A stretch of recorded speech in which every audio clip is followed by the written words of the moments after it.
ನಮಸ್ಕಾರ. ಶಿಕ್ಷಣ by Kannadathi YouTube ಚಾನಲ್ಗೆ ತಮ್ಮೆಲ್ಲರಿಗೂ ಸ್ವಾಗತ. ಈ ದಿನ ಚೈಲ್ಡ್ಹುಡ್ ಆ್ಯಂಡ್ ಅಡಾಲೆಸೆನ್ಸ್, ಬಾಲ್ಯಾವಸ್ಥೆ ಮತ್ತು ತಾರುಣ್ಯಾವಸ್ಥೆ ಈ ವಿಷಯದಲ್ಲಿನ ನನ್ನ ನೆಕ್ಸ್ಟ್ ಪ್ರಶ್ನೆ, ಮಗುವಿನ ವಿಕಾಸ ತತ್ವಗಳು ಹಾಗೂ ಲಕ್ಷಣಗಳನ್ನು ವಿವರಿಸಿ ಅಂತ ಕೇಳೋ 10 ಮಾರ್ಕ್ಸ್ ಕ್ವಶನ್ಗೆ ಆನ್ಸರ್ ಬರೀತಾ ಹೋಗೋಣ. ಮಗುವಿನ ವಿಕಾಸ ತತ್ವಗಳು ಹಾಗೂ ಲಕ್ಷಣಗಳು. ಏನೇನು ವಿಕಾಸ ತತ್ವಗಳಿದೆ, ಅದರ ಲಕ್ಷಣಗಳೇನು ಅಂತ ಕೇಳ್ತಾರೆ. ಇದು ಕಾಮನ್ ಆಗಿ ಎಲ್ಲ ಬಿ ಎಡ್ ಕ್ವಶನ್ ಪೇಪರಲ್ಲಿ, ಬಿ ಎಡ್ ಸೆಮ್ ಪರೀಕ್ಷೆಗಳಲ್ಲಿ ಮತ್ತು ಕಾಂಪಿಟೇಟಿವ್ ಎಕ್ಸಾಮ್ಸಲ್ಲಿ ಕೇಳೋವಂಥ ಸಾಮಾನ್ಯ ಪ್ರಶ್ನೆ ಆಗಿರುತ್ತೆ. ಈ ಪ್ರಶ್ನೆಗೆ ಉತ್ತರ ಕಲಿಬೇಕಾಗಿದ್ದು ಅತ್ಯಂತ ಅವಶ್ಯಕ. ವಿಕಾಸ ಪ್ರಕ್ರಿಯೆಯಲ್ಲಿ ಬದಲಾವಣೆಯು ಒಂದು ನಿರ್ದಿಷ್ಟವಾದ ಸೂತ್ರವನ್ನು ಅವಲಂಬಿಸಿ ಆಗುತ್ತದೆ. ಅನೇಕ ಮನೋವಿಜ್ಞಾನಿಗಳು ಆ ತತ್ವಗಳನ್ನು ವಿಕಾಸದ ಸಾರ್ವತ್ರಿಕ ತತ್ವಗಳು ಎಂದು ಕರೆಯುವರು. ಇವು ವಿಕಾಸದ ಸ್ವರೂಪವನ್ನು ವಿವರಿಸುವುದರಿಂದ ವಿಕಾಸದ ಲಕ್ಷಣಗಳೆಂದು ಕರೆಯುವರು. ಈ ಪ್ರಕ್ರಿಯೆಯ ಮಹತ್ವದ ತತ್ವಗಳನ್ನು ಮತ್ತು ಲಕ್ಷಣಗಳನ್ನು ವಿವರವಾಗಿ ಈ ಕೆಳಗಿನಂತೆ ವಿವರಿಸಬಹುದು. ಮೊದಲನೇದು ಶಿರಪಾದಾಭಿಮುಖ ವಿನ್ಯಾಸ. ಅಂದರೆ ವಿಕಾಸ ಯಾವಾಗಲೂ ಶಿರದಿಂದ ಶುರುವಾಗಿ ಪಾದಾಭಿಮುಖ ಚಲನೆಯನ್ನು ಅನುಸರಿಸುತ್ತೆ ಅಂತ ಹೇಳ್ತಾರೆ. ಇದನ್ನು ವಿಸ್ತರಣೆ ಮಾಡ್ತಾ ಹೋಗೋಣ. ವಿಕಾಸವು ನಿಯಮಬದ್ಧವಾಗಿ ಮತ್ತು ಕ್ರಮಬದ್ಧವಾಗಿ ನಡೆಯುವುದು. ಇದನ್ನು ಪಾದಾಭಿಮುಖ ತತ್ವ ಎನ್ನಬಹುದು. ಅಂದರೆ ಮಗುವಿನ ವಿಕಾಸವು ತಲೆಯಿಂದ ಆರಂಭವಾಗಿ ಪಾದಕ್ಕೆ ಮುಕ್ತಾಯವಾಗುತ್ತದೆ. ಭ್ರೂಣದ ತಲೆಯ ಭಾಗ ಅದರ ಕಾಲುಗಳಿಗಿಂತ ಮೊದಲು ಬೆಳವಣಿಗೆ ಆಗುತ್ತದೆ. ಮಕ್ಕಳು ತಮ್ಮ ತಲೆಯನ್ನು ಎತ್ತುತ್ತವೆ, ಅದನ್ನು ನಿಯಂತ್ರಿಸಲು ನಂತರ ಎದೆಯನ್ನು ಎತ್ತುತ್ತಾರೆ, ನಂತರ ಹೊಟ್ಟೆ ಮತ್ತು ಕಾಲುಗಳನ್ನು ನಿಯಂತ್ರಿಸಲು ಪ್ರಯತ್ನಿಸುತ್ತಾರೆ. ಈ ರೀತಿಯಾಗಿ ವಿಕಾಸವು ಮುಡಿಯಿಂದ ಅಡಿಯವರೆಗೆ, ಶಿರದಿಂದ ಪಾದದವರೆಗೆ ನಡೆಯುವುದು ಎಂದು ಹೇಳುತ್ತಾರೆ. ಎರಡನೇದು ಕೇಂದ್ರ ಪರಿಧಿ ಅಭಿಮುಖ ವಿನ್ಯಾಸ. ಕೇಂದ್ರ ಪರಿಧಿ ಅಭಿಮುಖ ವಿನ್ಯಾಸ ಅಂದ್ರೇನು? ವಿಕಾಸವು ದೇಹದ ಕೇಂದ್ರ ಭಾಗದಿಂದ ಪ್ರಾರಂಭಿಸಿ ಪರಿಧಿಯ ಕಡೆಗೆ ಸಾಗುತ್ತದೆ. ಅಂದರೆ ಸ್ಪೈರಲ್ ಆಗಿ ಶುರುವಾಗುತ್ತದೆ ಅಂತ ಹೇಳ್ತಾರೆ. ಸ್ಪೈರಲ್ ಅಂದರೆ ಹೇಗೆ?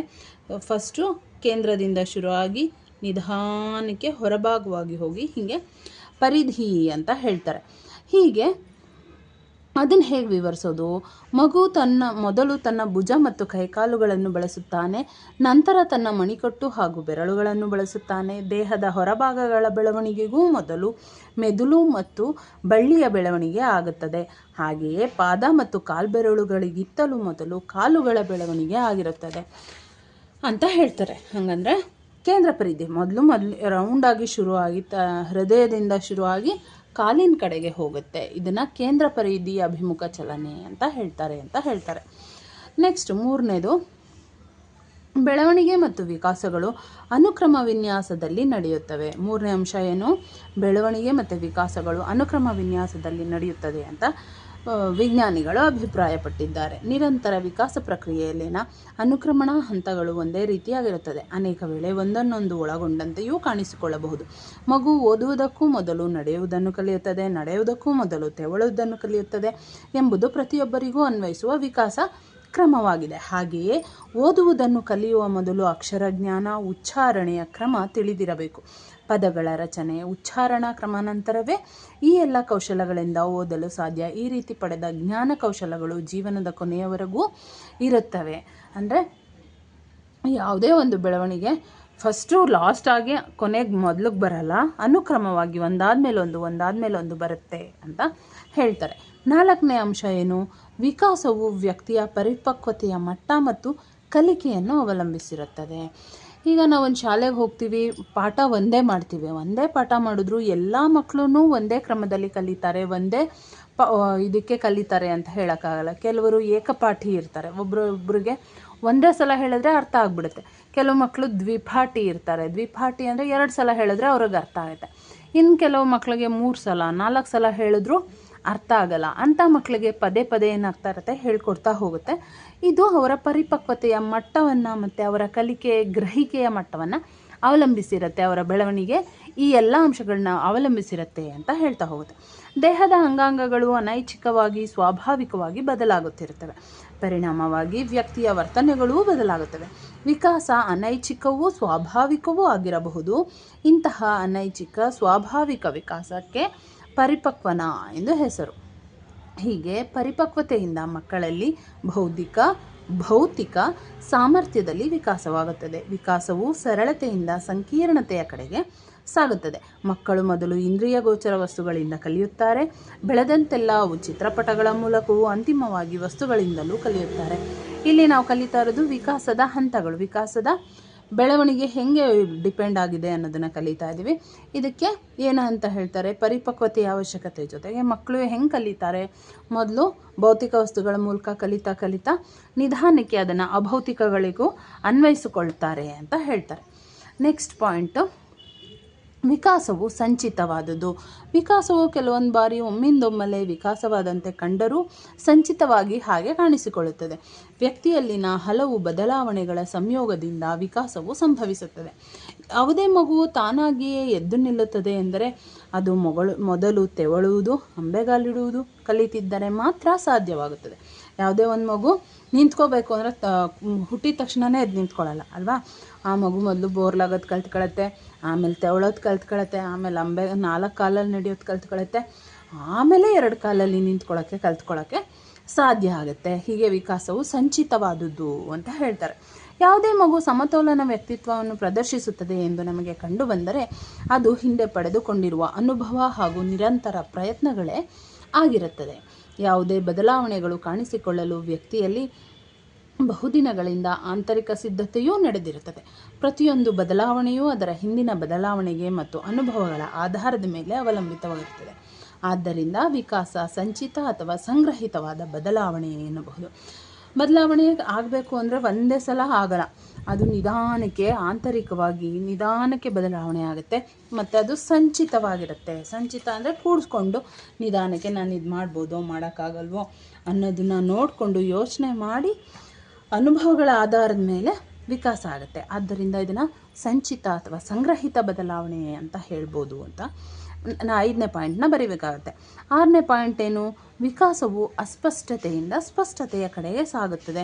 ನಾವಿಲ್ಲೇನು ಬರಿತಾ ಇದ್ದೀವಿ, ವಿಕಾಸದ ತತ್ವಗಳು ಹಾಗೂ ಬದಲಾವಣೆಗಳನ್ನ ಬರಿತಾ ಇದ್ದೀವಿ. ವಿಕಾಸದ ತತ್ವಗಳು ಅಂದರೆ ವಿಕಾಸ ಹೇಗೆಲ್ಲ ಇರಬಹುದು ಅನ್ನೋದನ್ನ ಒಂದು ಏನು ರೀತಿನ ಹೇಳ್ತಾ ಇದ್ದೀವಿ, ಅದರ ಲಕ್ಷಣಗಳನ್ನ ಹೇಳ್ತಾ ಇದ್ದೀವಿ. ಅದು ಹೇಳ್ತಾ ಇದೆ ವಿಕಾಸ ಏನಾಗಿದೆ, ಅನುಕ್ರಮದಲ್ಲಿ ನಡೆಯುತ್ತೆ, ಪರಿಪಕ್ವತೆಯ ಮಟ್ಟವನ್ನು ಅವಲಂಬಿಸಿರುತ್ತೆ, ಸಂಚಿತವಾಗಿರುತ್ತೆ ಮತ್ತು ಅಸ್ಪಷ್ಟತೆಯಿಂದ ಸ್ಪಷ್ಟತೆಯ ಕಡೆಗೆ ಸಾಗುತ್ತೆ. ವಿಕಾಸ ಆಗಬೇಕು ಅಂದರೆ ನಾವು ಈಗ ನಮಗೆ ಅಸ್ಪಷ್ಟವಾಗಿದೆ, ನಮಗೀಗ ಯಾವುದೋ ಒಂದು ವಿಷಯ ಗೊತ್ತಿಲ್ಲ, ಅದನ್ನು ಅಸ್ಪಷ್ಟವಾಗಿದೆ, ಅದನ್ನು ಕಲಿಯೋದೇ ವಿಕಾಸ ಅಂದ್ರೇನು, ಅದನ್ನು ಕಲಿಯೋದೇ ಅಸ್ಪಷ್ಟತೆಯಿಂದ ಸ್ಪಷ್ಟತೆಯ ಕಡೆಗೆ ಹೋಗೋದೇ ವಿಕಾಸ ಅಂತ ಹೇಳ್ತಾರೆ. ಹಾಗೆಯೇ ವಿಕಾಸವು ಸ್ನಾಯುವಾಗಿರಲಿ ಮಾನಸಿಕವಾಗಿರಲಿ ಪ್ರಾರಂಭದಲ್ಲಿ ಸಮಗ್ರ ಹಾಗೂ ಅಸ್ಪಷ್ಟವಾಗಿದ್ದು ಕ್ರಮೇಣ ಸ್ಪಷ್ಟ ಮತ್ತು ನಿರ್ದಿಷ್ಟವಾಗುತ್ತದೆ.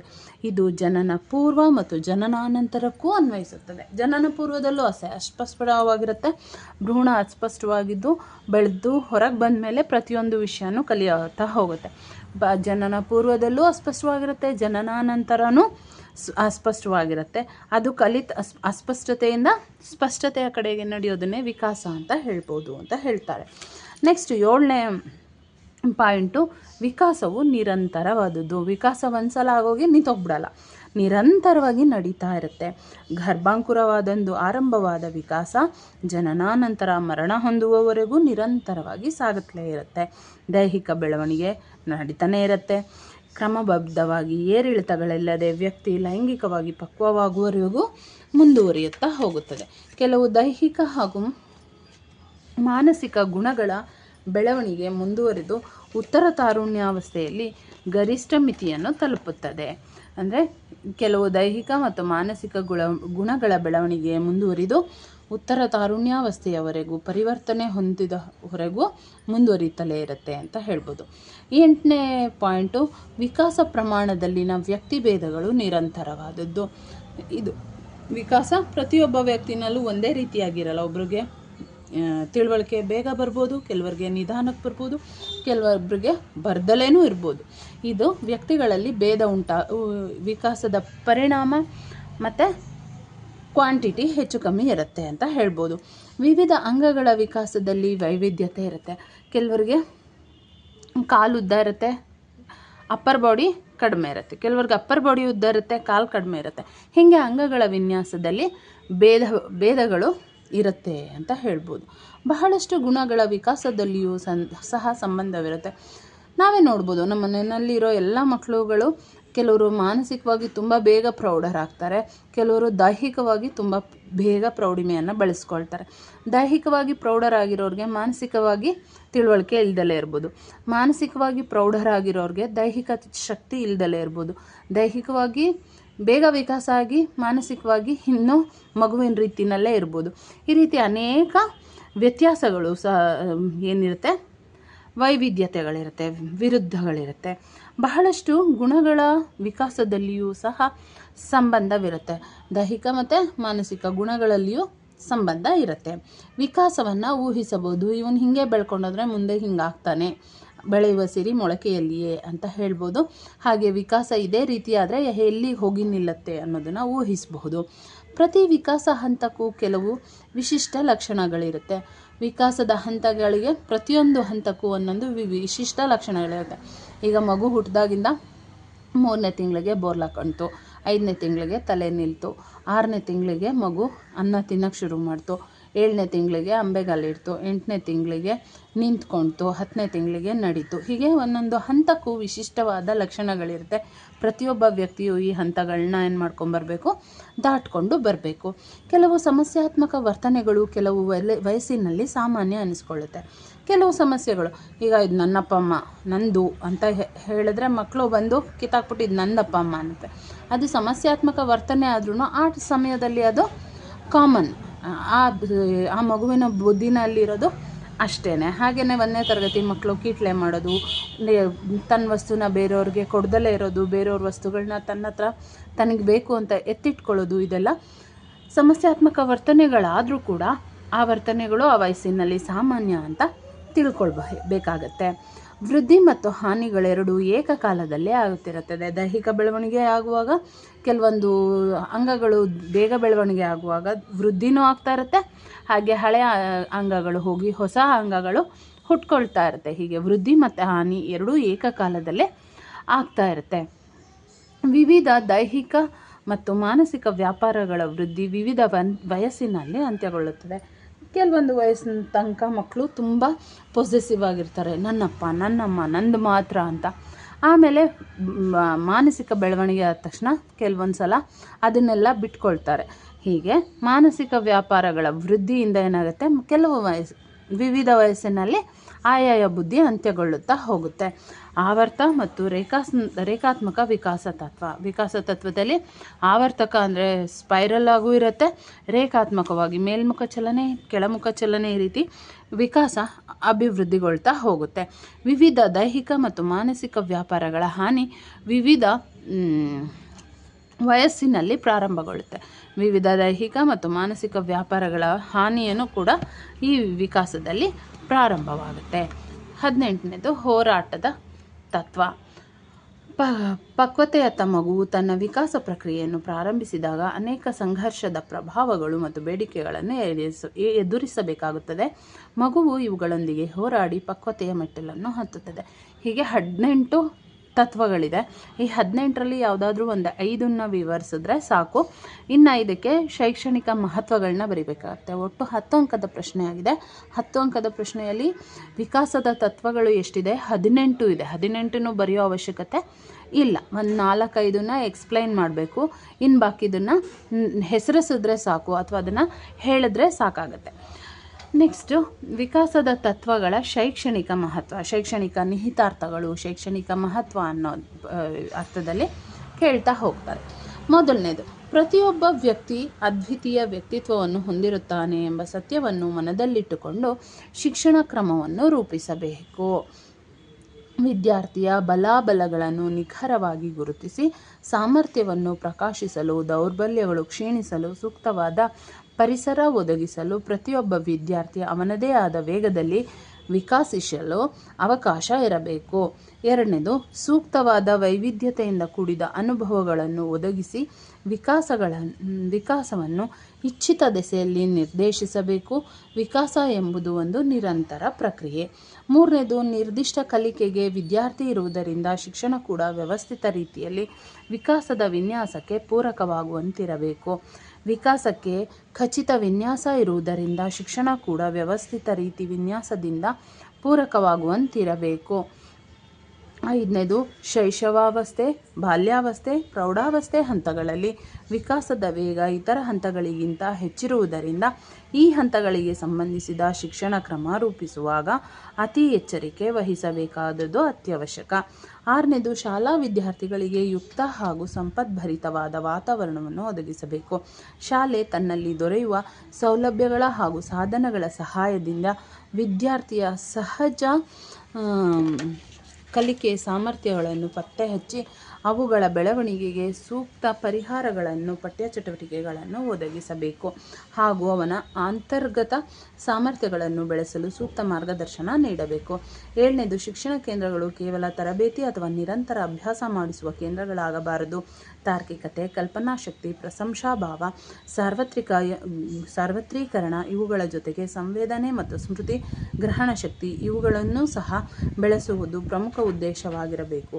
ಇಷ್ಟು ಹೇಳಿ ಇದ್ರ ಜೊತೆಗೆ ಉಪಸಂಹಾರವನ್ನು ಕೂಡ ಬರಿಬೇಕು. ಏನು ಉಪಸಂಹಾರ ಅಂದರೆ ಕನ್ಕ್ಲೂಷನ್. ಉಪಸಂಹಾರ ಹೇಗೆ ಬರಿಬೇಕು?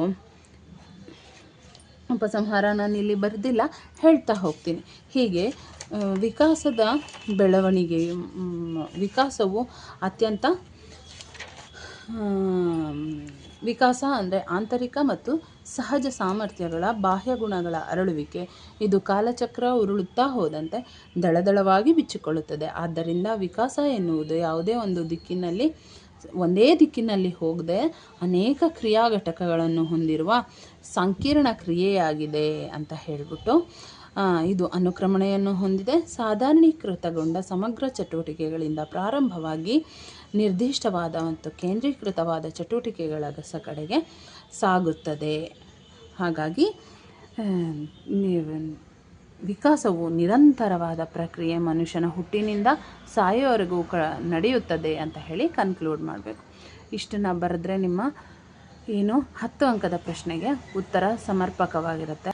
ಈ ವಿಡಿಯೋವನ್ನು ಲೈಕ್ ಮಾಡಿ, ಸಬ್ಸ್ಕ್ರೈಬ್ ಮಾಡಿ, ಶೇರ್ ಮಾಡಿ ಅಂತ ಹೇಳ್ತಾ ಈ ವಿಡಿಯೋವನ್ನು ಮುಗಿಸ್ತಿದ್ದೀನಿ. ವಂದನೆಗಳು. ಧನ್ಯವಾದ.